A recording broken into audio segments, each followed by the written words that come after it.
Mayor Paul Coogan, who joins us again. Mayor, how are you this week? I'm doing okay, Keith. How about you? I am doing well. First thing, you really didn't waste any time in getting papers for nomination to run for a third term as mayor. I asked you this before earlier this year about your intentions. You had mentioned that you did intend to run for a third term this year. Again, for people who didn't see that first interview, why did you decide to run for a third term? Unfinished work. I mean, we have things to do that we've started. I look at the ARPA money. I look at Route 79. I look at the train. A lot of these things are going to come together at the end of this term or at the beginning of the next term, and I want to make sure that I finish up these projects. I think we've done an excellent job working for the citizens in Fall River. We have tremendous follow through. We're conscientious. We keep our nose clean, and we're still trying to look for some pieces of a team that we want to add a few spots here and there. But overall, I'm very, very comfortable with what we do to make Fall River a better place to live, and that's probably the bottom line right there. We just think we're working hard for the residents, and we want to continue to do so.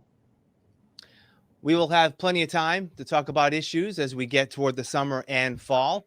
But one issue I failed to ask you about last week was the City Council Committee on Ordinances and Legislation early last week, voted to a couple of issues that could impact you personally and also the members of the school committee. They voted to seek a potential ordinance change that will make the pay of school committee members on par with that of the city council, and also voted to recommend to the full council that they override a freeze that was in effect back, I believe, in 2010, which capped the pay for the mayor, city council, and school committee.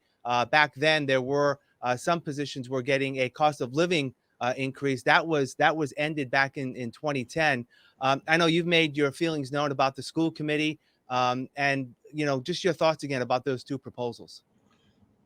Well, I mean, the cap in 2010 is over a decade old, and there's been no increase whatsoever. So a cost of living adjustment at some kind of a regular schedule doesn't bother me. That wasn't the issue. That wasn't how it was presented. It was presented as let's raise the pay of the school committee by 123% by one individual. We had a debate that night at the school committee meeting, and we went back and forth on it. He never even addressed it with any of the members of the school committee. And, I know he said it would have been an open meeting law violation, but technically it isn't. We have no jurisdiction over our pay. That's under the purview of the city council. So, and we wanted to vote that night, but he wasn't comfortable with the vote. So 5 of the 7 sent a letter down to the city council president, Joe Camara, and said, we're not interested in a raise at this time. We're not against a cost of living adjustment across the board for everybody, but that's probably a fairer way to do it. And obviously include the city council, include the school committee, and include the mayor. And just to be clear, but I won't take any increase during this term or next term. When I leave office, they can give the cost of living adjustment to the person that comes in after me. But at the same time, I'm not taking any raises. I don't need them. I have my own way of doing things. At this time, it's not important. But we were never even asked, and that all of a sudden floated down to the city council. So I hope they address it in one way. But I'm not keen on doubling people's pay. I don't think that's the way to go at all. Is it your thought that it just sends a bad message to people, especially across the city, even though the dollar amount isn't like a huge dollar amount for the school committee, just the fact that it is such a substantial, more than doubling of their pay, that sends a bad signal when a lot of people in Fall River are struggling. It's the appearance. It's the appearance. We're talking, obviously, it's not a lot of money, but everything we do, whether it's food, gas, rent, it's only a couple $100, or it's only $50, but it all adds up. And the message is that the school committee, which is a part-time job, we meet once a month. There are some subcommittee meetings. I'll grant anyone that. And Lord knows I'm probably in the schools myself personally more than most of the members, because I just have that opportunity to get out and about. And I also go on nights and weekends. But I don't think anyone said, gee, I hope I get elected to the school committee. I can't wait to double my pay. It doesn't make sense to me. And as I said, it was probably nothing more than a conversation that could have been addressed, but it went down the road really quickly. And I don't favor the way it was done.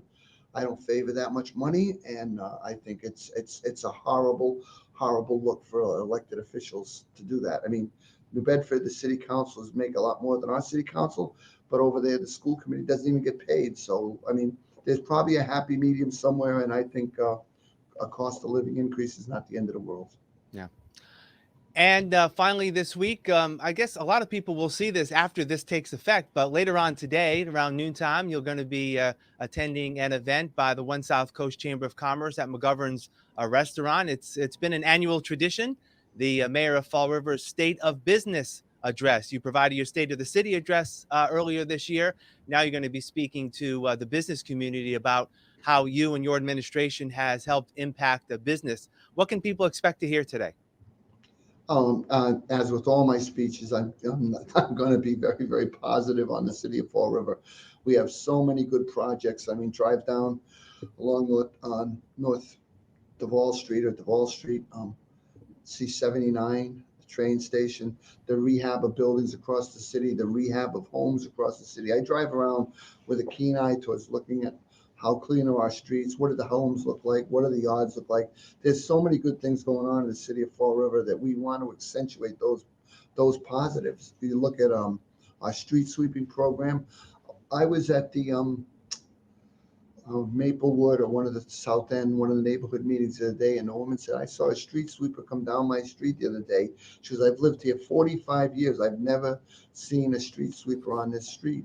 And I said, that's going to be our goal. We bought 2 additional street sweepers, and we want those things weaving around the city, hitting the bad spots.